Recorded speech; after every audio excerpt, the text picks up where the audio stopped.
Ahora sí, bienvenidos a todos y a todas formalmente a este encuentro, que es una charla de estudiantes y para estudiantes organizada o auspiciada en realidad por la Secretaría de Internacionalización y Cooperación Internacional y en realidad organizada por los propios estudiantes, por Miranda, por Byron, por Ulises, que, bueno, que están dispuestos un poco, que ya tuvieron experiencias de movilidad y están dispuestos a compartir un poco su experiencia. Eh, yo no les voy a robar muchos minutos, los voy a presentar a cada uno de ellos, simplemente contarles que Miranda es, bueno, es estudiante de la IDAES de antropología, ya está pronta a recibirse, y ella se ganó, entre otras tantas cuestiones, pero en el marco, digamos, de nuestra secretaría, una beca Erasmus con la que se fue recientemente a Agder para un poco terminar de cerrar su tesis, su trabajo final de antropología. También está con nosotros Ulises Perro. Él es, bueno, él es graduado en realidad, está haciendo su maestría en la Universidad Federal de Río de Janeiro. Eh, y Byron Harrison, que también es estudiante de ingeniería industrial, también está pronto a recibirse, y él también ganó una beca con el KIT, y se fue al KIT a Alemania a realizar un cuatrimestre en el exterior. Eh, bueno, eso simplemente, darles nuevamente la bienvenida y decirles que esto es una iniciativa, como les decía, principalmente surgió de Miranda, que le pareció que había tenido una grata experiencia y tenía ya mucho capital acumulado y lo quería compartir, y fuimos sumando, nos convocó y a partir de eso fuimos sumando a Ulises y a Byron. Y la idea es que ellos hagan una pequeña presentación y el resto que sea conversación, que ustedes se animen a preguntar, a abrir la cámara o el micrófono o las dos cosas, y conversar, porque de ahí es cuando en esas situaciones de charla es cuando más se aprende y mejores experiencias se pueden absorber. Así que eso, sin más, le doy la palabra a Miranda, ¿verdad? ¿Arranca Miranda? Dale. Sí, arranca Byron en realidad, pero bueno, muchas gracias Lara y reitero eso de que anímense a usarnos que estamos acá, los que ya estamos del otro lado, pregúntenos, anótense si tienen alguna duda, escríbanos por mail después si tienen alguna consulta también, acá estamos con ganas de dar una mano a todo aquel que tenga ganas de hacer una experiencia como las que hemos hecho o las que estamos haciendo en el caso de Ulises.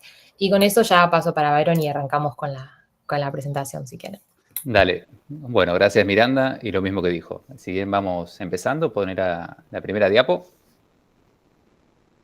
Ahí está. Bueno, antes de empezar, para que todos lo sepan, queremos que sea una charla más descontracturada, así que si alguno tiene alguna pregunta en el medio, simplemente levante la mano o abre el micrófono. Mismo entre nosotros nos vamos a ir interrumpiendo para aportar un poco de la experiencia de cada uno, así que desde ya cada uno que tenga alguna pregunta, nada más levante el micrófono y nada, con gusto le vamos a responder. Así que, como una formalidad básica, nosotros tenemos que empezar la presentación explicando qué es una beca. Me imagino que los más de 20 que estamos acá ya sabemos qué es una beca, pero quizás nos quedamos muy básicamente con el concepto que asociamos a lo que es una beca, que básicamente es un intercambio de medio año en donde uno va al exterior de manera toda paga, podríamos decir, a hacer un intercambio de un semestre y vuelve. Pero realmente hay becas de todo tipo y va a depender de un montón de factores y queremos introducirlos un poquito en ese mundo para que entiendan la gran variedad de becas que hay y cómo de a poco pueden ir metiéndose cada uno en el rubro que le interese, poder aplicar y el día de mañana poder obtener una beca. Nosotros acá pusimos una definición bastante básica con nuestras palabras para que se entienda lo mejor posible. Lo definimos como una ayuda económica, directa o indirecta, que es dada para financiar una experiencia en algún lugar. Como ven, no es una definición para nada formal, pero justamente queríamos que sea eso, que sea algo que se entienda. En relación a 3 tópicos importantes que quisimos diferenciar, el primero es el económico. Como decía anteriormente, uno piensa que por ahí una beca es todo cubierto, que va y no tiene que poner ningún gasto de su bolsillo, y no siempre es así. Hay becas de todo tipo, hay becas que son parciales, completas, hay algunas que cubren solo la matrícula de la universidad, algunas te cubren el pasaje, otras el hospedaje, pero no el seguro de vida. Hay una variedad muy grande y está bueno detenerse a leer cada base de becas para poder identificar qué es lo que cubre, qué es lo que no, y poder en base a eso definir a qué beca aplicar y a qué beca no.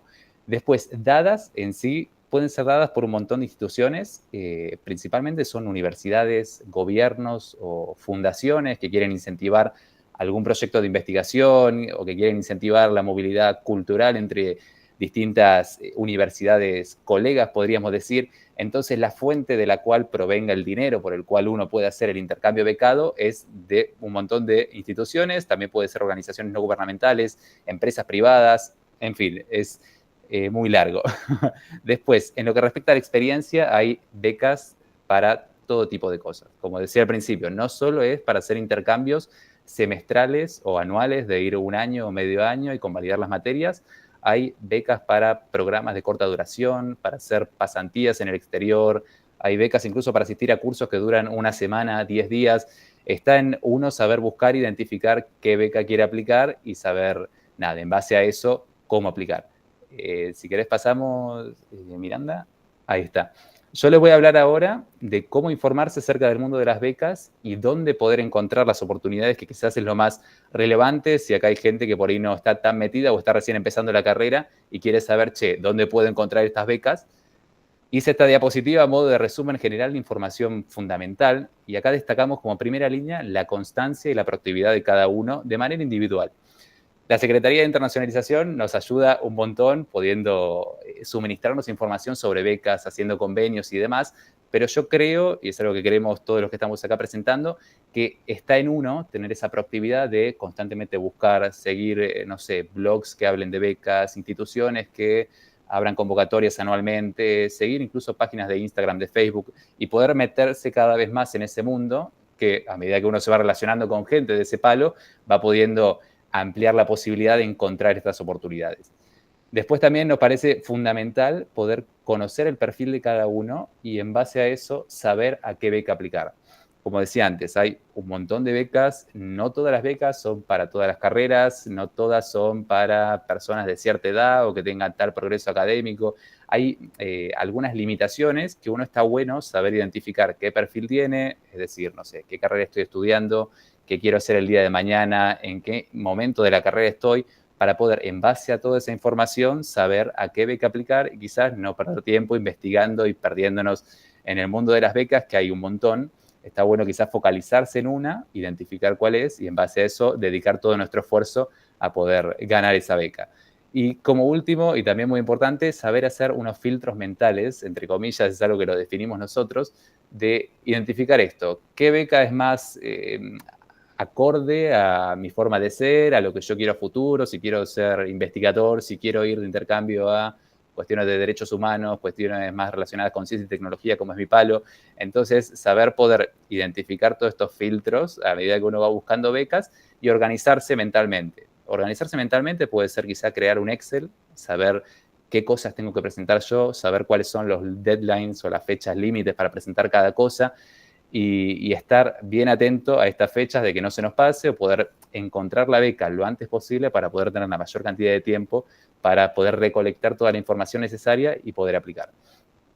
Así que nada, vamos directamente a dónde encontrar las becas. Como fuente fundamental o institucional que tenemos nosotros en la universidad es justamente la Secretaría de Internacionalización, que le está dando acá el espacio. Yo realmente desde mi experiencia personal quiero agradecer mucho porque la beca que yo obtuve fue justamente investigando una vez en Instagram, me encontré una publicación, empecé a meterme cada vez más y más y más y a raíz de eso terminé obteniendo un intercambio en Alemania, que fue una experiencia increíble. Entonces, como recomendación personal, de manera redes sociales les diría, es sigan a la página de internacionalización en Instagram, en LinkedIn y nada, ahí se van a poder enterar día a día de todas las notificaciones, becas que van surgiendo, oportunidades y demás. Después, en lo que respecta afuera del ámbito universitario, hay también un sinfín de becas que quizás no están nexeadas únicamente con la UNSAM y está bueno poder tener este panorama amplio de no solamente quedarse con lo que podemos encontrar en la UNSAM, sino también saber que existen un montón de páginas de Instagram o páginas web en donde uno va a poder encontrar otras oportunidades, quizás amoldables a las necesidades de cada uno y también aplicar por fuera de la UNSAM.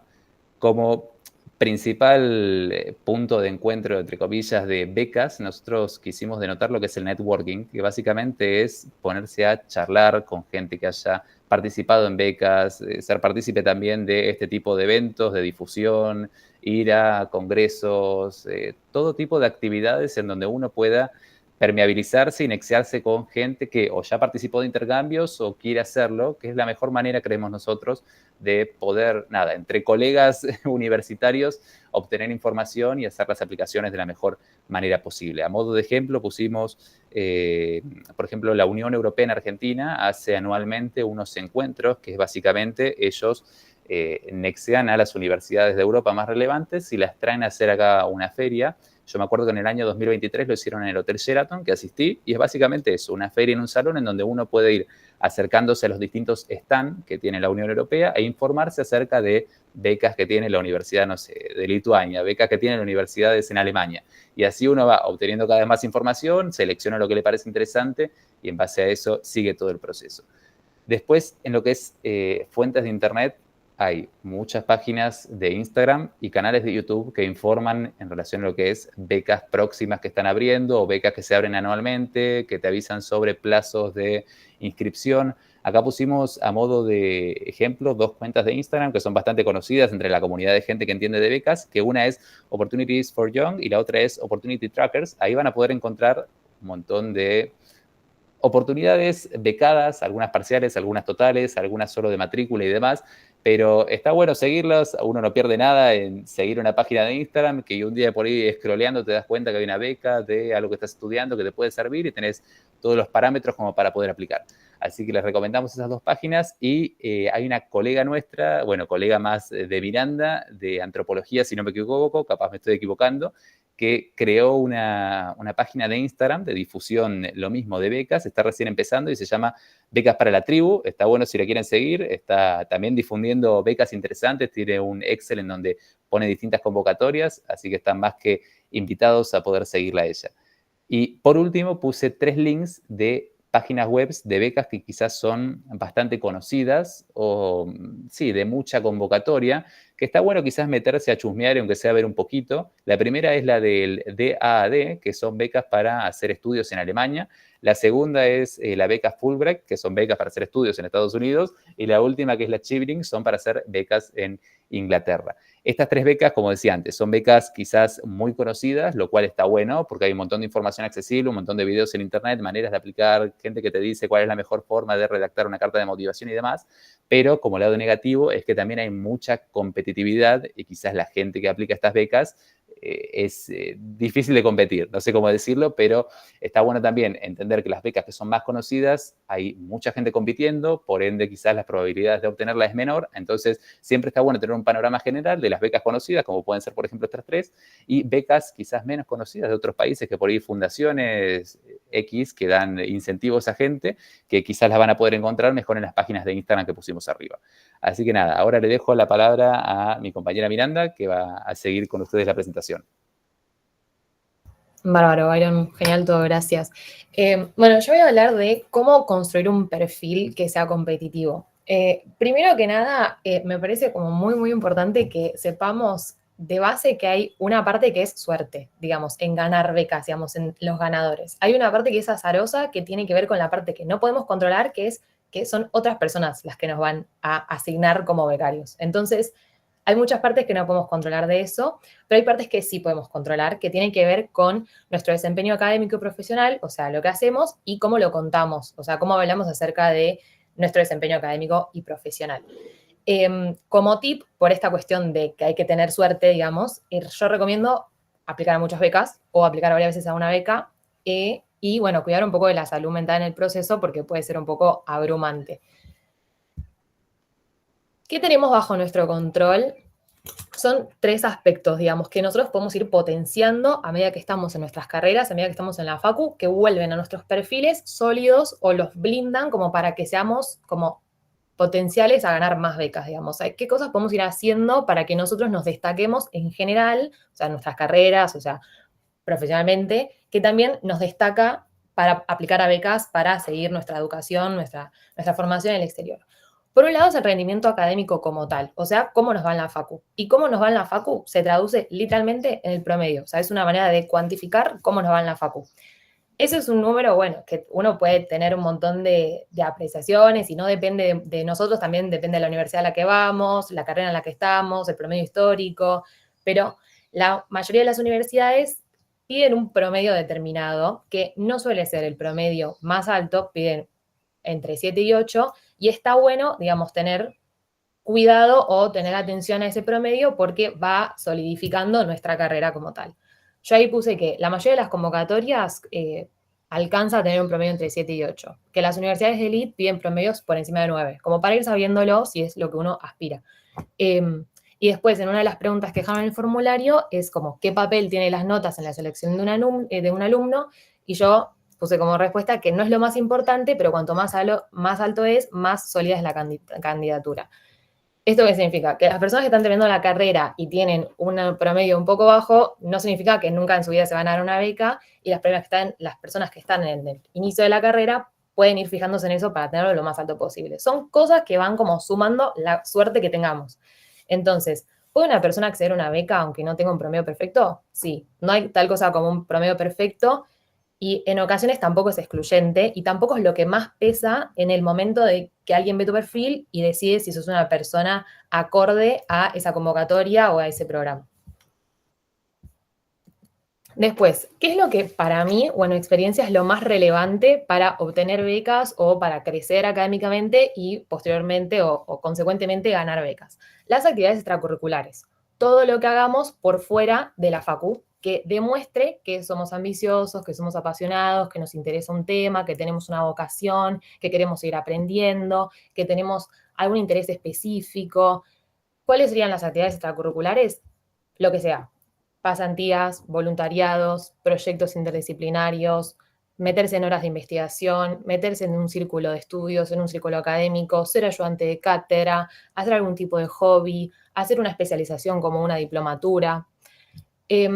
Esto, ¿qué es lo que, digamos, por qué pesa tanto? Porque lo que está buscando en general una persona que está evaluando perfiles para darle dinero para que si siga educando, está buscando una persona que tenga potencial transformador, una persona que tenga un potencial de generar un impacto o una persona con un potencial, con una vocación, con una ambición, que lo que vos estés invirtiendo en esa persona sirva más allá del desempeño de esa persona individualmente. Están buscando como, lo se llama como actores de cambio, digamos.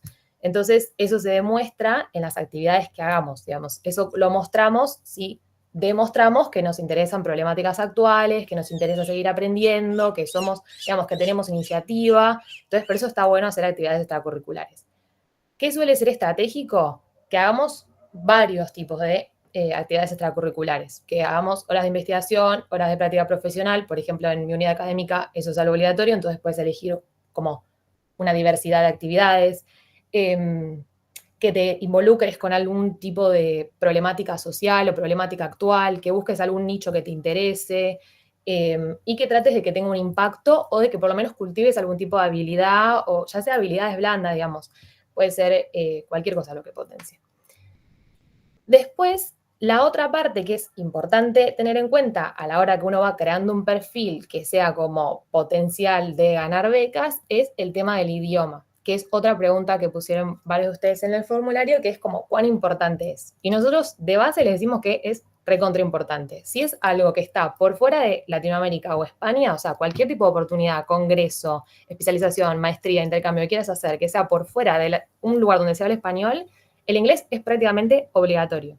A no ser que sea en Francia, que es más francés, o Alemania, que es un programa que sea específicamente en alemán. Pero los idiomas son súper importantes porque si estamos buscando internacionalizar nuestra carrera, necesitamos poder comunicarnos a un nivel alto con otras personas en instituciones, a un nivel académico. Entonces, tema exámenes se lo suelen pedir, digamos. No es algo completamente excluyente. Yo creo que bueno, vos corregime, Lara, si querés, pero creo que en las oportunidades PYME o lo que ha habido de la Secretaría, han habido ocasiones en las cuales con demostrar que tenés un nivel de inglés alto alcanza, pero en general se pide un examen, como que es mejor si hay un examen. En general, nosotros en la Secretaría, para hacer la postulación, pedimos esos, que puedan demostrar algún nivel de inglés, no importa si el examen está vigente, pueden ser cursos particulares, etcétera.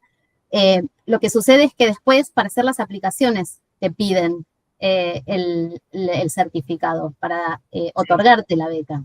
Cuando son en acuerdo con la universidad, nosotros podemos hacer el proceso de postulación, pero si gana una persona que en ese momento no tiene el certificado vigente, necesita rendir el examen para después que lo acepten en la universidad. No alcanza con nuestra palabra. Lo que sí sucede es que en ese tipo de becas, en general las universidades, no siempre, pero en general, aceptan los certificados del PLU.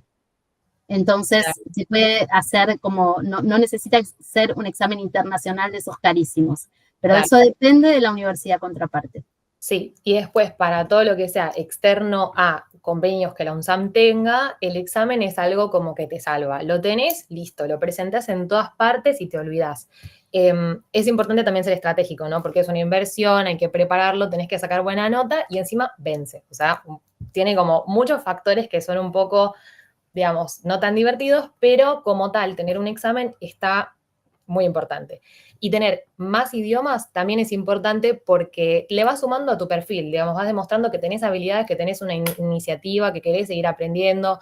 Y a mí me ha servido, por ejemplo, estudiar un tercer y un cuarto idioma para lo que es mi perfil en general, académico, profesional y para becas. Yo ahí les puse también lo que es ese cartelito que es una manera como internacional de nombrar a cuánto sabemos de idiomas, que es esto de A1, A2, B1, B2. Hay como un estándar internacional que también es como súper reconocido en las universidades o, digamos, en lo que tiene que ver con aplicar a cosas, que es que suelen pedir un nivel específico de eso. Y hay distintos tipos de exámenes que te llegan al nivel que se suele pedir, que suele ser entre un B2 o un C1. Y, bueno, nada, como que les va a aparecer, son como palabras que se tienen que ir aprendiendo para lo que es el mundo de la educación internacionalizada, donde te aparece mínimo un B1, mínimo un B2, mínimo un C1, certificado con un CAE, un IELTS, un TOEFL. Así que, bueno, creo que esa es mi parte. No, me falta acá. ¿Cómo presentar una buena candidatura? Digamos, es la otra parte en la cual tenemos control a la hora de, bueno, aplicar una beca e intentar ganarla. Y es que es, digamos, todo esto que uno hace, digamos, el idioma que estudió, el promedio que uno tiene, los extracurriculares en los que se comprometió, todo eso se lo tiene como que contar a los otros, como si no te conocieran, porque literalmente capaz ni siquiera conocen tu cultura, no conocen tu universidad, no conocen tu país. Entonces uno tiene que hacer como una traducción narrativa, que sea sincera sobre quién es, qué hace, por qué lo hace, qué visión tiene, qué ambiciones tiene y cómo en esta ambición o en esa proyección de la carrera que uno tiene, esa oportunidad encaja bien o encaja, digamos, perfectamente en esa trayectoria que uno quiere tener. Entonces, ahí están como las dos partes de lo cual uno tiene como cierto control o uno puede ir trabajando en ejercitar o en mejorar, o digamos, puede a la medida de los años como ir aprendiendo a hacer. Por un lado, ir comprometiéndose con esas tres partes, que es que te vaya bien en la facu, que te comprometas a actividades extracurriculares y que aprendas idiomas, y por otro lado, que aprendas a contarlo, digamos, que aprendas y que tengas una noción clara sobre qué querés hacer. Eso es como lo más importante porque es lo que ven, digamos, de uno. Así que creo que por mi parte eso ya está, sí. Y ahí lo pasamos a Ulises, que nos va a contar un poco sobre los documentos específicos donde uno habla acerca de quién es. ¿Qué tal? ¿Cómo va? Bueno, primero disculpen por las diapositivas un poco despojadas. El PPT, los PowerPoint son medio enemigos míos. Bueno, lo que les voy a contar un poco es básicamente los documentos que requieren la mayoría de las becas y un par de indicaciones de cómo cumplir con los requisitos, digamos, burocráticos bien.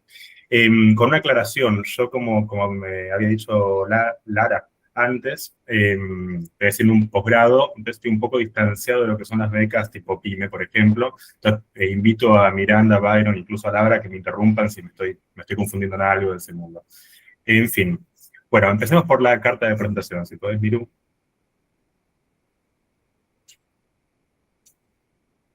A ver, lo importante, siempre las dudas que surgen, perdón, quiero insistir en algo que no fui lo suficientemente insistente en las diapositivas, que es que no tienen que tener ningún tipo de vergüenza en buscar socorro en internet con colegas que ya hayan ganado una beca, como Byron, Miranda o incluso yo, pedir ayuda también en la Secretaría de Relaciones Internacionales o también incluso molestar a algún docente. Eso tiene que estar como súper claro que no no tiene que ser motivo de vergüenza, ni de miedo, ni de nada. Háganlo, sean caraduras respecto a eso para pedir ayuda. Después, la carta de presentación tiene que estar dirigida, por supuesto, a la institución donde uno pretende ir. No sé, en mi caso, por ejemplo, yo estoy acá en la institución en la que estoy estudiando ahora tiene un nombre muy largo, justo, pero yo tenía que dirigir las cartas al programa de posgraduación en Antropología Social del Museo Nacional de la Universidad de Río de Janeiro. Eso en siglas, ¿no? Entonces yo ponía ese título y abajo a quien corresponda y ahí empezaba la carta. Pero es importante mencionar la institución en la que te estás dirigiendo.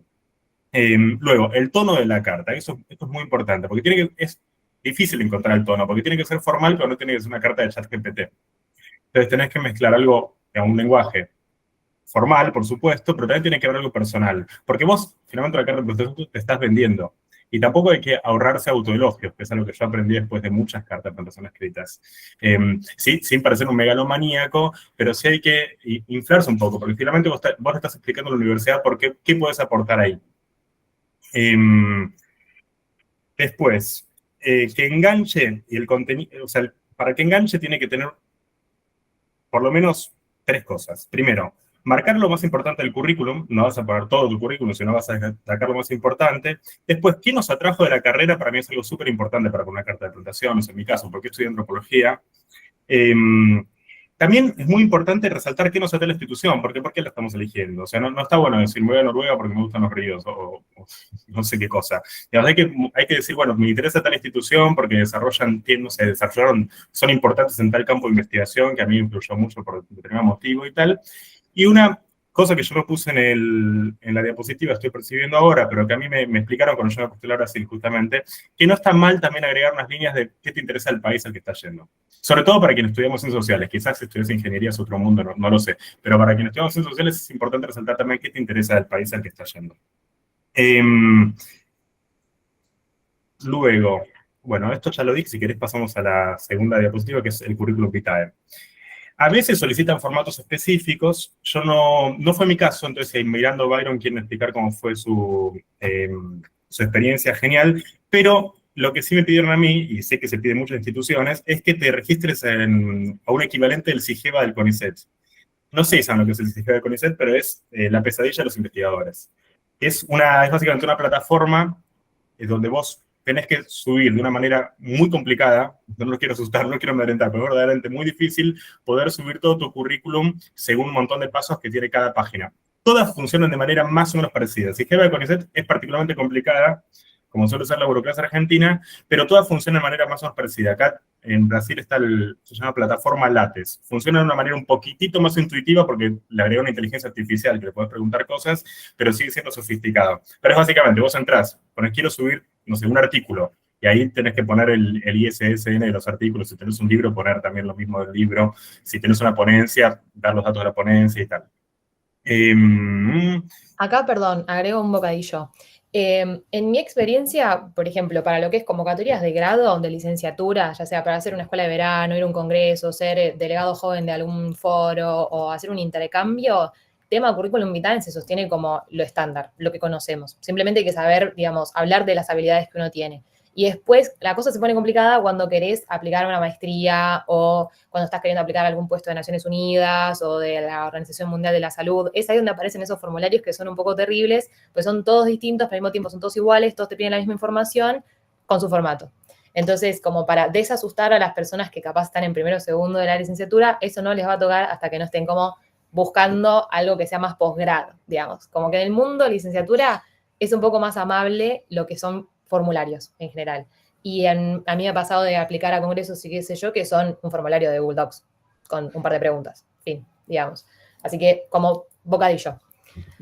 Sí, Bueno, destaco yo también sí. lo que dijo Miranda. Yo creo que en general en todo lo que son convocatorias de becas, de intercambio, demás cosas que no implican posgrado o estudios superiores, los currículos que se piden son los normales que usamos nosotros.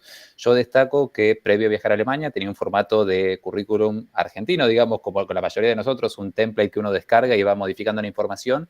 Y cuando llegué allá, simplemente por mera información o ganas de investigar mía, me acerqué a la Secretaría de Relaciones Internacionales de allá de Alemania y le dije, che, ¿cómo se hace un buen CV si uno quiere aplicar el día de mañana becas o mismo trabajos en el exterior? Y en lo que es Europa y Estados Unidos manejan un tipo de CV que quizás no es el que comúnmente se maneja acá en Argentina para empresas normales. Es un tipo de CV súper básico que, si no me equivoco, se llama formato Harvard, en donde uno pone su información de educación, estudios y habilidades, pero de una manera súper sencilla, sin poner dibujitos, sin poner incluso quizás fotos. Entonces está bueno conocer que quizás el formato de CV que tenemos acá en Argentina sirve, es súper útil, pero también quizás si uno el día de mañana quiere aplicar a cosas más complejas o incluso a trabajos el día de futuro en el exterior, usan un formato que quizás es un poco distinto al que manejamos normalmente acá en Argentina. Pero sí, mucho es sentarse e investigar específicamente qué querés postular. ¿Te querés postular a un posgrado o a un intercambio en Estados Unidos? Bueno, chumea cómo se hacen los CVs en Estados Unidos. Y hay una exacerbada cantidad de información de eso en Internet. Digamos, en estas páginas de Instagram que les pasamos, hay youtubers que explican. Buscas en LinkedIn una persona que lo haya ganado, le chusmeas el LinkedIn, te fijas si te puede pasar su CV, le escribís por el LinkedIn y le preguntas cómo hizo. Es como, por ese lado, muchas de las preguntas que uno puede tener se van encontrando y las especificidades de todos estos programas que estamos como mencionando, que hay en distintos niveles y distintos formatos, se van encontrando esas preguntas. No, buenísimo, porque como dije, mi intervención está muy sesgada por lo que estuve viendo yo en los últimos 2 años. Pero genial. Y bueno, otra cosa muy importante también que cabe para todo lo que voy a decir, que es que hay que mirar con mucha atención, acá se llaman editales, los llamados, las convocatorias, que ahí está toda la información, exactamente, y hay que mirarla realmente con mucha atención, porque yo me ha pasado, tuve problemas, por ejemplo, para tramitar determinadas cuestiones por haber leído muy superficialmente el documento donde está la convocatoria, que a veces tiene muchos punteos y demás. En fin, si querés pasamos a la parte de carta de recomendación. En general te piden 1 o 2, lo máximo que yo vi en una convocatoria fue de 3, pero en general es 1 o 2. En general, o sea, lo que yo recomiendo es pedirle a docentes o personas profesionales del campo, por supuesto, que nos estamos formando, con los que hayamos trabajado, aunque sea como, no sé, en edades, como contó Miranda hace un ratito, tenemos prácticas profesionales que en general están coordinadas por una persona del campo. O también tenemos lo que se llama horas de investigación, que también están coordinadas por docentes de edades. Bueno, recomiendo yo pedir la carta de prestación a las personas con las que hemos trabajado, que la van a escribir sin ningún problema. Sí, Y si no tuvieron la experiencia de hacer esto, ni grupos de investigación, ni práctica profesional, con que le pidan un docente con el que tienen buena onda, ya está súper bien eso. La va a hacer de todo gusto. En general, una carta de recomendación es una carta muy cortita. La mayoría de los profesionales tienen un modelo que la llenan con tus datos, más algún extra. Bueno, conocí a Miranda González en tal situación y se desempeñó muy bien. Eso no es nada preocupante, digamos. Y también, de nuevo, puede dar vergüenza pedirla. Creo que a todos nos ha pasado, pero la van a hacer de todo gusto. Así que, si querés, pasamos a la parte del videíto. Yo no tuve que hacer video, en mi caso fue todas las veces que me postulé cosas, nunca tuve que hacer un video, pero sé que se solicita bastante.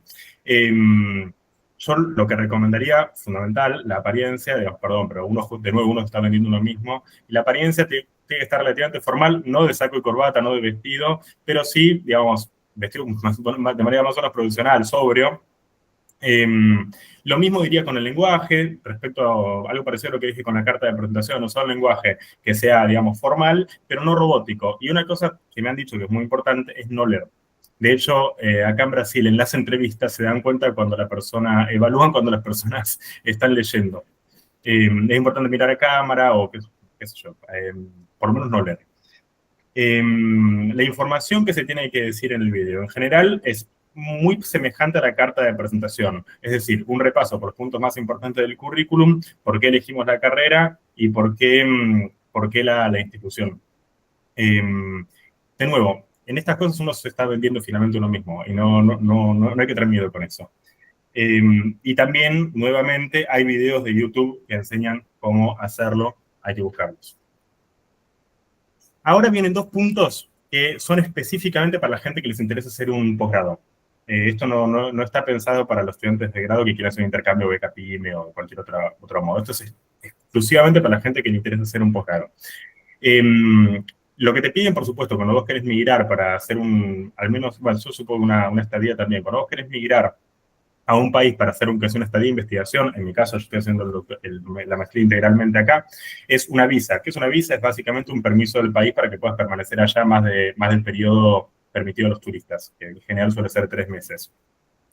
Por supuesto, cada país tiene trámites específicos.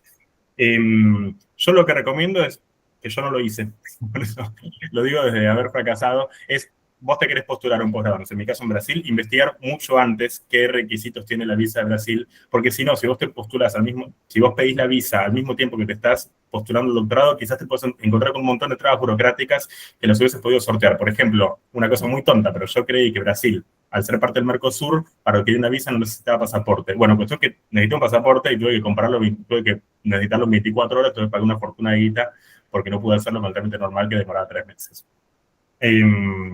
Eso por un ejemplo, ¿no? Después, en general las instituciones de destino acompañan este proceso, pero a veces no. Entonces, también recomiendo no solo preguntar a la institución, sino también buscar información del embajado o consulado del país al que querramos ir. Por último, los exámenes. Esto creo que tampoco corre para los estudiantes de grado, pero ni siquiera para todos los doctorados, pero para vos, o ni maestrías, pero para buena parte de ellas, si vos querés hacer una maestría o doctorado integralmente fuera del país, tenés que rendir exámenes. Esto sucede de una manera muy simple, te dan un temario. Bueno, por supuesto, varía a nivel de complejidad, ¿no? Por ejemplo, hacer filosofía en la École d'Haute Études en Francia es una locura, tenés que poder leer en griego y latín. Pero, digamos, yo no, por suerte no necesité eso. Pero, en general, el esquema es, te dan un temario, que lo publican, y lo que recomiendo es fundamentalmente prepararse con tiempo, aunque sean pocos textos, porque esos exámenes están muy bien pensados. Sobre todo si son, como había dicho Byron al principio, instituciones muy requeridas. Por ejemplo, a la maestría de acá del Museo Nacional de Río de Janeiro, se habían postulado 170 personas y entraban 10, más acá tienen política de cuotas raciales, ¿no? Entonces entraban 10 por, digamos, mérito absoluto y más unas 4 o 5 personas por cuotas raciales, que es otro tema. Entonces, es muy poca la cantidad de gente que entra en relación a la cantidad de gente que se postula. Entonces, los exámenes, quiero decir con esto, son exigentes. ¿Y cómo rendir un buen examen, aparte de prepararse con tiempo? Bueno, conocer mínimamente la institución. Esto, sobre todo, cabe para los estudiantes de ciencias sociales, porque no sé cómo funciona en ingeniería, honestamente, pero en ciencias sociales hay muchas perspectivas sobre todos los asuntos. No está mal conocer qué perspectivas se manejan en la institución en la que estamos pretendiendo ir. Después, a veces, como decía Miranda hace un ratito, hay exámenes de idioma. Eso suele ser, si no te piden los certificados, los exámenes de idioma suelen ser muy simples. Eso no suele ser muy complicado. Por ejemplo, te pueden dar un examen que consista en traducir un texto básico de una página, que vos lo traduzcas, no sé, del francés, en mi caso al portugués, pero puede ser al español o al revés, o del inglés, etc. Pero eso no suele presentar grandes complicaciones. Y específicamente para la gente que quiere venir a Brasil, todos los exámenes los puede realizar en español porque por un acuerdo del Mercosur, el español no se considera lengua extranjera en Brasil. De manera que todos los exámenes que vos te presentes acá los puedes escribir en tu lengua. Por supuesto, después, para ir a la clase necesitas hablar portugués, pero para rendir los exámenes no es necesario. Ahí terminaron las diapositivas, pero yo quería cerrar con una pequeña dirección porque yo me tengo que ir un ratito, que es que, esto no está en las diapositivas, es que el sistema universitario y científico argentino, por muchos motivos que no en el caso, está bastante fragilizado, en particular en lo que refiere a ciencias sociales, y yo creo que este contexto está bueno que los incentive a tomar la decisión de internacionalizar sus carreras en algún sentido. Esto se puede hacer haciendo un intercambio, como hicieron Byron y Miranda, o haciendo un posgrado integralmente al exterior, como decidí hacer yo, porque a las ganancias en términos de formación, porque siempre es muy enriquecedor conocer otras perspectivas, otras formas de estudiar, otras formas de investigar, otras tecnologías, en el caso de la gente que le interesa estudiar biología. Además de todo eso, hay otra ganancia, digamos, que tiene que ver con la experiencia de uno, que es casi espiritual, y que creo que todos los que estamos acá lo recomendamos enormemente. Y finalmente quiero llamarlos a aprovechar una ventaja del sistema universitario argentino, especialmente para quienes no tienen interés en hacer un posgrado integralmente en el extranjero, que es la posibilidad de hacer un doctorado sin necesidad de haber hecho la maestría. La gente que terminó con un buen nivel de grado, que estoy seguro que es el caso de todos los estudiantes de la UNSAM que están presentes acá, tienen casi garantía de que un doctorado no les va a resultar extremadamente difícil. No es que la maestría es un paso necesario para ingresar al doctorado. Y esto Entonces, se los aconsejo por dos motivos. Primero, porque en general la maestría son materias de doctorado, solo que la maestría dura menos, es la única diferencia en general. Y también hay una cuestión, digamos, más pragmática que tiene que ver con la guita, que es que la mayoría de los programas de intercambio y de becas internacionales están orientados a doctorado, o al menos son los que tienen más cantidad de dinero. De hecho, hay formas de financiamiento que implican no salir del país, que esto no se suele divulgar mucho, pero hay formas de financiamiento que no implican salir del país, como, no sé, la voy a escribir acá. Para los que hacen antropología específicamente, hay una institución alemana que se llama Benner Foundation, y hay muchas otras a las que te puedes postular únicamente estando en el doctorado, y es un financiamiento muy grande para quienes estamos en universidades del sur. Entonces, insisto con esto, si quieren quedarse, les recomiendo mucho que pasen al doctorado, a los que les interesa dedicarse a la investigación, por lo menos. Bueno, muchas gracias. Gracias, Ulises. Recopado todo lo que contás. Bueno, dos cosas. ¿Querés vos, Byron, contar un poco lo del grupo de WhatsApp o vamos a las preguntas que quedaron del formulario o vamos a preguntas en general que tengan acá?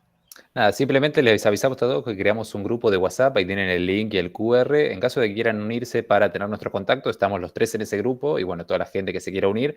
Entonces, nada, si tienen alguna duda de becas de intercambio en época de grado, en época de posgrado, de becas del destino, Noruega, Alemania, Brasil, tienen ahí nuestros números de teléfono, nos mandan un WhatsApp y nosotros sin problema les respondemos. La idea en sí del grupo de WhatsApp es quizá crear alguna mini comunidad. Acá somos más de 20 personas. Si se quieren unir, vamos pasando información, compartiendo datos y lo mismo. Compartiendo las experiencias y convocatorias que vamos encontrando, que son quizá las mismas o similares de las que podemos encontrar en las páginas que fuimos mencionando, pero está bueno que de una manera más directa las tengamos en un WhatsApp interno como una comunidad nuestra de UNSAM más simplificada. Sí, recontra. Y con eso como que quiero reforzar el ser caradura, como dijo Ulises, como dijo Byron, como digo yo. O sea, creo que lo que más en mi experiencia me ha ayudado para obtener una beca es preguntarle a las personas que ganaron esa beca cómo hicieron. O sea, mandar un WhatsApp, conseguir el teléfono, preguntarle cómo hiciste, cómo escribiste la carta, qué hiciste. Me acuerdo cuando estaba en segundo, le pregunté a una chica que se había ganado la beca en Noruega que me dijo casualmente que tenía un promedio superior a 9. Y yo ahí comprendí que si quería tener una oportunidad internacional, tenía que por lo menos intentar tener un mejor desempeño académico que el que ya tenía. Y ahí es donde empezás a barajar, digamos, qué es lo que uno tiene que hacer, quiere hacer, o qué es lo que implica alcanzar estas experiencias. Que si están en estas charlas porque de algún modo les interesa, entonces no queríamos ahondar tanto en lo que fue para nosotros estar en Noruega o estar en Alemania o estar en Brasil, porque desde ya les decimos que es increíblemente enriquecedor en 1.000.000 de maneras, sino más cómo abrir esas puertas o cómo aprender a tocar esas puertas, porque es medio el paso anterior a poder estar haciendo estas experiencias. Y con eso tenemos un par de preguntas que yo me tomé el atrevimiento de medio como contestar en un documento, otras no, así que capaz se las puedo pasar a Byron o a Ulises y que contestemos esas preguntas que quedaron. Y después, si quieren, podemos abrir una instancia de preguntas de todo tipo en general con las personas que están acá. ¿Les parece? Sí, seguro. O mismo si alguno tiene una pregunta ahora que la tira a medida que vamos contestando. Sí, claro, preguntas sobre lo que estamos diciendo, sí, total. Miro, una cosa más que yo les quería transmitir, porque yo también en breve, igual que Ulises, tengo que huir. Es algo que en realidad no dijimos así explícitamente, pero que está puesto en el panel de quienes fueron, y es que el mundo es ancho y amplio. Y en general, sobre todo los estudiantes que pasan por nuestra secretaría, siempre llegan preguntando por becas para ir a Europa. Porque bueno, es el destino más tradicional, es un lugar cómodo, culturalmente más cercano, etcétera, etcétera. Pero, la experiencia acá de Ulises, y de hecho hemos tenido estudiantes también de grado que han viajado por América Latina y es súper enriquecedora, es muy vitalmente muy enriquecedora la experiencia en general de los que hacen estudios en América Latina. Y después también está Asia, que nosotros no solemos tener demasiadas becas con Asia, pero sí hay, quiero decir, no tiene el mismo formato de becas, tiene mucha cosa por ahí para posgrado o para hacer estudios de lengua y demás. Pero quiero decir, el mundo es amplio, es ancho y pueden ir incluso de construirse y de colonializarse y mirar un poquito más allá de lo que en general está en la zona de confort que es ir a Europa. eso simplemente, bueno, y nada, y eso, y animarlos a que les pregunten, aprovechen la oportunidad, ya que se conectaron y demás, aprovechen a los chicos y pregúntenles lo que quieran. Sí, hay es que 2 maestrías que conozco que tienen financiamiento completo en Latinoamérica. También, trayendo vuelta a lo que decía Ulises, nosotros, cuando uno empieza a moverse un poco por academias que no sean de la latitud argentina, se empieza a dar cuenta que uno tiene un nivel muy bueno. O sea, estamos muy bien capacitados en las universidades públicas argentinas y es algo que uno también se empieza a dar cuenta cuando se empieza a relacionar con otras academias. Entonces, capaz eso también es una palmadita a la espalda a nuestras propias universidades y también un incentivo para que piensen que hay mucho que aprender, pero también nosotros estamos recapacitados para ir a engancharse o a comprometerse con ese conocimiento que nos van a transmitir. Estamos re bien posicionados. Y Latinoamérica, yo no he tenido la oportunidad de hacer una experiencia, por fuera de Argentina, pero entiendo que capaz es aún hasta más desafiante por cuestiones similares a las nuestras, ¿no? Que estamos como muy capacitados. Eso. Bueno, y voy a las preguntas que estas. Dale, sí. Hay una pregunta que me gustó porque eran 2 muy parecidas, que es como, ¿cuándo es mejor aplicar a becas? Y como en general. Y entonces yo ahí dije como, bueno, en cuanto cumplas con los requisitos, ya puedes empezar a aplicar a las becas, es un buen momento para que apliques a las becas. En términos prácticos, en mi experiencia, para todo lo que es intercambio de grado o experiencias de grado, uno empieza a tener más chances, empieza a tener un mejor perfil a la mitad de la carrera, en segundo, en tercero, empieza a armarse un perfil que como sirve es competitivo. Después, si es para maestría, un año antes, pues es algo que uno tiene que empezar a pensar, porque las grandes empresas que proveen becas como Erasmus Mundus, la Carolina, la Eiffel, la Fulbright, las que mencionábamos, la Chevening, suelen abrir un año antes del momento que va a empezar. Entonces, ¿cuándo es mejor aplicar? Cuando cumplo con los requisitos, más o menos a mitad de la carrera, si quiere hacer una experiencia de licenciatura, un año antes, si quiere hacer maestría. Después, ¿cuánto tiempo antes debo prepararme para tener todos los papeles y documentos vigentes a tiempo? Es algo que también preguntaron.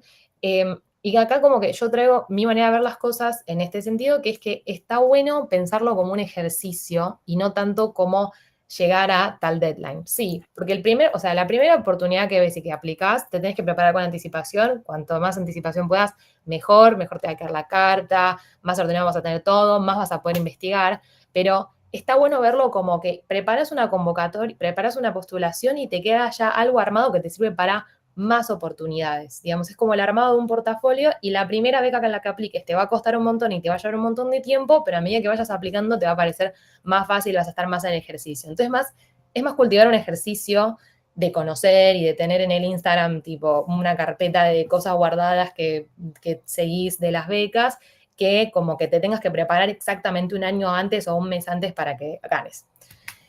Después hay un par de preguntas que no respondí, que capaz estas se las puedo dejar a ustedes, chicos, que son, ¿cómo aplicamos a nuestras respectivas becas? Si hay primacía en ciertas carreras, que mi entendimiento es que no, hay becas como para todas las disciplinas, decía como si había más becas para, sociales o ingenierías, yo creo que no. ¿Cuál fue nuestra experiencia en nuestros países de intercambio y qué recomendaríamos para lo que es la entrevista? Que va un poco en la línea de lo que es el video y es para la siguiente etapa, cuando ya presentaste todo, ya aprendiste breca, ya presentaste.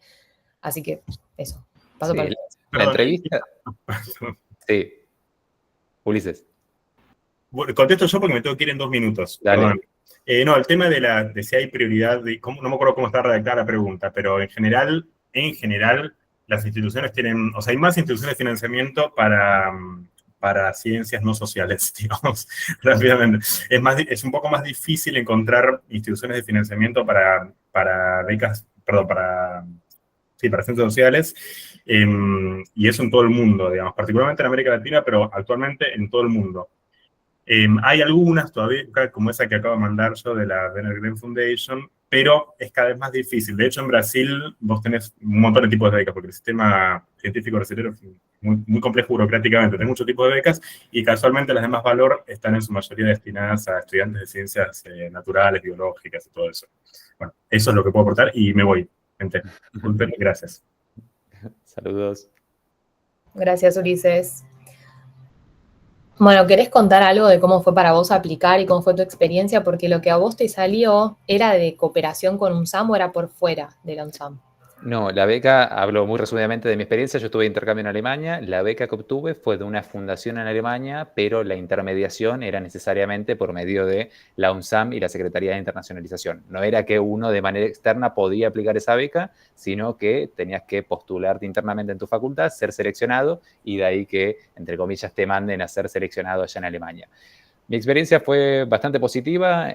Volviendo a lo que habías preguntado de la entrevista, yo creo que es como prepararse para una entrevista de trabajo. Uno tiene que saber qué puntos potenciar, cómo venderse oralmente, es básicamente armarte algún escrito mínimo con ciertos puntos que tenés que hablar, preparar también básicamente algunas preguntas. Yo me acuerdo también relacionándolo con ciertos puestos de trabajo a los que apliqué en el pasado, era básicamente eso, hacer una investigación propia de la empresa, en este caso va a ser la institución a la que uno quiere aplicar, poder practicarlo internamente, decirlo de la manera más fluida posible y también intentar ser carismático, no sé cómo decirlo, pero uno piense que la otra persona del otro lado está evaluando absolutamente todo, hasta el más mínimo movimiento de alguna manera de decir. Entonces está bueno ser, nada, una persona agradable, carismática, que vean que tiene un potencial social para relacionarse el día de mañana en caso de que gane la beca. Es como aplicar a un trabajo, pero en este caso una beca, y cuidar hasta el más mínimo detalle de lo que se puede, obviamente, sin pasar a ser algo falso, pero buscar perfeccionar y resaltar lo que uno es bueno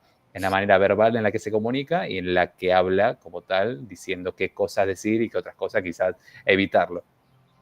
Un consejo muy bueno que me dieron a mí hace poco, que estoy aplicando a becas de maestría, es que tenés que demostrar que, o sea, tenés que tocar la puerta, pero también tenés que demostrar que ya estás adentro de la habitación, que ya pensás en el nivel o que ya estás como metido en esa experiencia, que tenés una iniciativa intercultural, que ya tenés las habilidades, que ya tenés como esa curiosidad, ese interés, ese compromiso con eso. Entonces, un poco es mostrar que tenés habilidades, pero un poco como que ya estás ahí adentro, digamos, ya no, me acuerdo que, por ejemplo, algo clave en mi entrevista para este intercambio en Noruega, que lo hice literalmente sentada, esperando a que me entrevisten, es que no me había fijado cuáles eran las facultades y los círculos específicos que había sobre los temas que me interesaban adentro de Noruega. Lo había hecho para otras convocatorias, pero no lo había hecho para esa, no sé por qué razón. Y sentada dije, a mí me van a preguntar por qué me importa esa universidad y yo no me sé los nombres, no sé, no me sé los nombres de las facultades o no me sé qué proyectos están pasando. Y esto me lo tengo que saber porque tienen que darse cuenta que a mí me interesa hacer este intercambio. Bueno, Lara, te mando un saludo, muchas gracias. Acá estoy contando algo que aparte tiene que ver con la entrevista en la que estuve con ustedes. No sé. Solamente esto, saludarlos a todos y decirles que la Secretaría, tanto los chicos acá que ya hicieron, les mostraron el link, pero también la Secretaría está a disposición. O sea, que pasen por nuestra oficina si necesitan consultar algo, si tienen dudas. Pasen tranquilos, estamos en la planta baja del edificio de los contenedores, pueden pasar, en general estamos seguros hasta las 4 o 5 de la tarde encuentran gente. Estamos ahí, así que pueden pasar, somos parte de la universidad y estamos para asistirlos en estas cuestiones. Gracias. Lamento que esté abierta la cuestión. Chau, nos vemos. Chao. Chao. Bueno, eso. Sirve saber, digamos, saber, investigar de la universidad, investigar lo que pasa adentro, qué cosas te interesarían aprender de ahí. Por más de que al final no suceda, uno tiene que demostrar el potencial que tiene y cuán obsesionado está con esa beca, digamos. Y eso es algo que también se traduce mucho en la entrevista. Uno muestra esas ganas que tiene en la entrevista. En la carta obviamente lo muestra de manera más sofisticada, pero en una entrevista es donde uno tiene que estar como, demostrarse muy hambriento por vivir esas experiencias. Hay que lucirse, es eso. Sí. Y después, eso, ¿querés que abramos preguntas? No sé qué le está pareciendo a la gente en general. Sí, si alguno tiene alguna pregunta particular o se metió buscando alguna beca, nada, estamos acá para responder al que quiera. Alguno que abra la cámara. No sé. Me siento los profes en las clases virtuales. Sí, recontra. Hola, buenas. Buenas. No tengo cámara para abrir. Mi nombre es Luz. Primero, nada, gracias por este espacio. La verdad yo mucha idea no tengo, por eso me uní, dije, ay, qué bueno que va a haber alguien como hablando de esto y que explique como medio también de cero.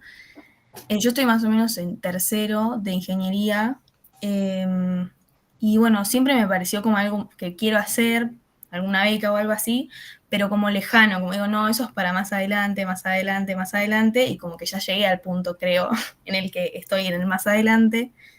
Pero bueno, no sé bien eso, un poco la pregunta ya la habías respondido de en qué momento arrancar, pero no sé, a veces he entrado a algunas que suben en la UNSAM y por ahí, no sé, hay materias para anotarte, no entiendo bien si como, no sé, por ejemplo, si haces un intercambio, vas y vos te anotás en materias o vas y ya tenés que hacer las materias que están en ese cuatrimestre, ¿viste? Como no entiendo bien cómo vas y qué haces.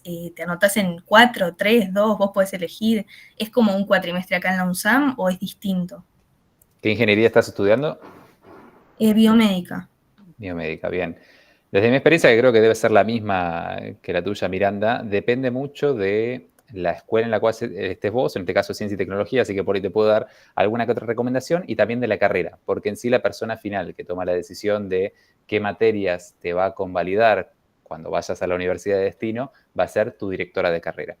No sé quién es en biomédica, Claro. pero vos estando en tercer año de la carrera, creo que ya estarías en condiciones de poder aplicar a las becas. Como decíamos antes, va a depender de la convocatoria particular de cada una. Yo me acuerdo que cuando apliqué a la mía del KIT en Alemania, si mal no me equivoco, creo que pedían el 40% de la carrera, que en ese momento yo ya lo tenía. Entonces varía un poco dependiendo de eso, pero yo creo que estando en tercer año, estás ya justo en la mitad, es más que suficiente. Lo que vas a hacer cuando haces un intercambio es materias que vos puedas convalidar por otras materias que vos tengas acá en la universidad. No necesariamente tienen que ser materia tal cual igual, eso como te digo, se habla con la directora de carrera, quien es la persona que toma la decisión final, pero yo, por ejemplo, aproveché en su momento que en Ingeniería Industrial tenemos 5 materias electivas, que acá en la UNSAM podemos elegir entre una lista muy, muy amplia. Entonces, yo lo que hice en Alemania fue elegir 5 cursos de mi interés particular que se puedan relacionar con la carrera, y mi directora de carrera me dijo, me parece muy buena idea que tome los cursos selectivos, porque incluso es más fácil el proceso de convalidación, ya que no hay tema por tema fijarse en un handbook, que es como la información de cada materia. Entonces, nada, va a depender de la universidad a la que vos vayas, que veas qué materias tienen, que por ahí tengas alguna que sea igual de quinto año de tu carrera, que la puedas hacer, o si no, usar las materias selectivas, que sé que muchas carreras la tienen, y entonces es como ese comodín que te da un poquito más de libertad a la hora de convalidar una materia por otra. Claro, perfecto. Bueno, ¿y ustedes la hicieron más como a fin de su carrera o así en tercero, por ejemplo? O sea, ustedes en su experiencia, ¿qué recomiendan? Mi recomendación es aplicar siempre que cumplas con los requisitos, porque no sabes qué es lo que puede pasar. Yo conozco gente de antropología que se ganó becas similares a estas en tercero o en cuarto, porque justo su perfil encajaba perfecto con el perfil que buscaba la convocatoria, y a mí me pasó que yo apliqué en tercero o en cuarto y me la gané en quinto. Claro, mejor arrancar por las dudas. Arranca y capaz te sale y vas. Sí, digamos. cuando ya cumplas los requisitos mínimos, aunque sea como tomarlo a forma de experiencia o para tener, aunque sea un poco de conocimiento de cómo hacer una carta de motivación, cómo presentar un CV y demás, siempre que cumplas los requisitos mínimos, aplicar. Es un ejercicio. Dale, muchas gracias. De nada. No, de nada. Ahí hay otra mano levantada. Hola, Hola. ¿todo bien? Mi pregunta es, yo estoy recién en primer año de la carrera de biotecnología y quería saber, tengo hecho, ponele el FIRST en inglés, ¿viste? Y ya tengo como certificado un C1 de nivel. ¿Vos recomendarías que me mande a hacer el CAE ya por las dudas? Porque tengo entendido que ese encima no vence, el CA. Yo creo que no es necesario. Va, Miranda, ¿vos qué opinás? Para mí sí, porque Sí. yo hice el FIRST, Ok. y me quedó un poco lejos porque lo había hecho en el 2019. Y ya para 2022 el FIRST vence, y aparte, si no te sacaste nota A en el FIRST, no es un segundo, es un B2. Y a mí, yo me había sacado A, pero por las dudas dije, necesito tener un buen examen, así me quedo tranquila, y rendí el IELTS más que el CAE. Ah, Eh, bueno, ok. pero hay que ser estratégico porque vence. Todo vence o pierde validez. O sea, yo ahora que estoy mirando becas de maestrías, hice el IELTS en el 23 o en el 22, no me acuerdo, y ya lo tengo vencido. Y digo, la pucha. Pero, bueno, hay maneras de pilotearlo cuando ya tuviste experiencias en el exterior, puedes justificar que estudiaste en el exterior, entonces con eso ya entras. Pero yo ahora no tengo que volver a rendir exámenes. Pero bueno, pensalo. O sea, si aparece alguna convocatoria que sea re competitiva o que te querés hacer una maestría o algo así, está bueno tener un buen examen hecho. Y el Bueno, o sea, un capaz que poco puedo a veces no lo esperar, aceptan. ok, como que capaz puedo esperar a estar a fin de segundo año y capaz ahí cómo hacerlo y ya para tercero, cuando ya voy a ir por la mitad más o menos, ahí ya estar lista. Para intercambios de UNSAM, el FIRST Sí. está bárbaro, Sí, no es necesitas nada más. suficiente. Pero Ok, bueno. para lo que es extra, o de maestría, o de posgrado, o de un congreso, o de una especialización, algo así, ahí capaz sí lo piden. Ah, bueno, está bien, perfecto. Bueno, muchas gracias. De nada. Ahí Sol levantó la mano también. Sí. Sí, yo quería preguntar, nada, yo también estoy en primer año y mi idea es viajar o sea, acabo de terminar primer año, mi idea es hacer en 2027, entonces ya estaría como, bueno, arrancando el tercer año, pero todavía no cumpliría con los requisitos al momento de o pedir una beca o de postular o lo que sea. Entonces, si conviene hacerlo directo cuando ya ganos, no sé, más o menos el segundo cuatrimestre del año que viene, o si conviene empezar desde ahora igual, y decir que sería para el momento en el que ya cumpla con los requisitos. Yo no creo que haya abiertas a día de hoy becas que sean recién para 2027. De lo poco que tengo por ahí informado cuando leo en Instagram y demás, las becas como que van apareciendo, la UNSAM por medio de los nexos que tiene con otras universidades, y las van publicando. Entonces, quizás de acá a 2027 no tengan nada, pero nada, está bueno que vos desde ahora, de primer año, estés atenta y comprometida, digamos, con el hecho de quiero hacer un intercambio en 2027 y estar atenta constantemente, quizás metiéndote en la página, fijándote los convenios que tiene la UNSAM con otras universidades, cosa de próximo a llegar ese año, quizás incluso a mediados del año que viene o finales, poder decir, che, ya sé que el año que viene, 2027, voy a querer aplicar a tal beca. Entonces ya más o menos tenés un panorama mucho más organizado desde ahora, pero yo creo que no se podría hacerlo a día de hoy para 2027. Sí, hoy te puedes enfocar en hacer buenas actividades extracurriculares, perfeccionar el idioma, mejorar el promedio lo más que puedas, fijarte si tenés ganas de hacer alguna otra cosa. Por ejemplo, hay algunos congresos o festivales de estudiantes que duran 10 días. Poner eso lo puedes hacer desde primero o desde segundo. Entonces, ir viendo qué querés hacer. Si hay algo que quieras hacer hoy, qué cosas puedes hacer. Y si es un intercambio como tal, pensalo para tercero o cuarto. Buenísimo, muchas gracias. De nada. De nada. Malena. Hola, buenas tardes. Uno que prenda la cámara, loco, por favor. Estás poniéndole toda la barra. Quiero ver Bueno, a yo no. Clara, por favor.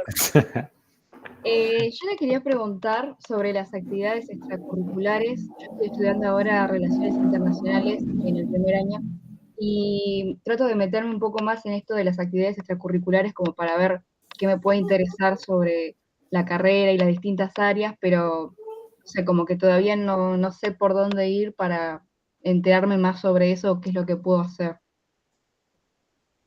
O sea, búsqueda de actividades extracurriculares es como la pregunta, ¿no? Como cómo buscar, Sí. cómo encontrar. Instagram. O sea, fíjate qué temas te interesan, si te gustan, no sé, las cuestiones de cambio climático o de derechos humanos, o bueno, relaciones internacionales tiene un montón de ramas que yo no conozco, pero hay mucho voluntariado en ONGs, en organizaciones no, o sea, en organizaciones no gubernamentales, tenés Jóvenes por el Clima, hay programas de relaciones internacionales, hay programas en las embajadas, es mucho ser proactivo en plan buscar voluntariados para gente que estudia relaciones internacionales, te pones una lista, y algunos que son presenciales, otro puede ser algo virtual, te puedes sumar a una red internacional, no sé, regional, de, no sé, jóvenes estudiantes de relaciones internacionales de la TAM, que hacen determinados tipos de actividades. Y si no, podés acercarte a lo que es la Secretaría de Extensión de PIG. Hay Ok. una Secretaría de Extensión en todas las unidades académicas donde donde tienen estas alianzas, no sé, con un museo o con algo así, digamos. Sí. Bárbaro. Actividad extracurricular puede ser básicamente cualquier cosa, siempre y cuando lo puedas relacionar de una manera positiva con lo que vos quieras hacer el día de mañana, ponerle si es relacionado a relaciones internacionales, por ahí cosas más orientadas a lo social o programas de la ONU, ese tipo de cosas. Y algo al margen que yo creo que también es importante a veces es el tema del deporte. Porque sí, lo que es una actividad extracurricular sirve, yo creo, para demostrar en sí el compromiso que tiene uno, la capacidad de trabajar en equipo, el liderazgo. Entonces, ya con que seas partícipe del equipo de, no sé, fútbol de la UNSAM, ya es como un motivo más que suma a la hora de seleccionarte como candidato. Porque ahí Mira. puedes relacionarlo con, no sé, soy buena trabajando en equipo, participo de tal deporte. Algunas becas, principalmente quizá en Estados Unidos, se fijan mucho en el tema del deporte. Ah, Re. mira. Y después estoy pensando que PIG como IDAES tiene que tener círculos de estudio. Sí. Esos son reuniones que organizan docentes con estudiantes, ya sea de maestría o de licenciatura, como reuniones de gente donde capaz se leen un texto y debaten un tema que te interese. Yo me acuerdo que por primero o segundo me sumé a un círculo sobre género. Y era una vez al mes nos encontrábamos, leíamos un texto y te relacionabas con colegas más grandes, o sea, gente toda más grande. Y eso era todo. Y eso ya cuenta como una actividad extracurricular porque demuestra que tenés un interés en tal tema, digamos. Ah, bueno. Los círculos, eso lo tenés también en la página de UNSAM, están los círculos registrados y los mails, que puedes mandar un mail. Ok, voy a mirar eso entonces. Bueno, me recibió. Muchas gracias. Nada, gracias a vos por preguntar. Bueno, ¿alguna otra pregunta? ¿Algo más? Nada más. Lo tomamos como un no. Como un no, el silencio. Bueno, genial. Bueno, espero que les haya gustado, que les haya servido, quedó grabado. Está el grupo de WhatsApp donde tenemos ganas de mandar convocatorias, digamos, democratizar un poco la información y eso. No tengan miedo en escribirnos, escribirle a gente que haya ganado becas y eso. Sí, lo mismo, capaz nosotros no ganamos una beca para el país que ustedes están interesados o de la carrera en la cual están interesadas, pero por ahí conocemos gente. Yo capaz en el ámbito de ciencia y tecnología conozco más gente de ingeniería, pero ustedes tienen acá una futura antropóloga que conoce gente por ahí de esa escuela, así que nada, la idea es poder nexearnos entre nosotros y poder obtener la mayor información posible. Sí. Bueno, muchas gracias, Byron, por sumarte. Muchas gracias. A vos, Miranda, y a los chicos también por Me participar. sirvió un montón, la verdad. De bueno, nada. mejor así entonces. Gracias. Saludos a todos. Gracias. Muy Chao, chicas. enriquecedor. Muchas gracias. Bueno. Bárbaro. Bueno, gracias, Byron. Salió bien. No, salió bien, me parece. Salió para ahí alguien más. Sí, la Secretaría de Extensión que está grabando. Bueno, cortemos. Dale. Bueno, chao a todos. Chao, chao.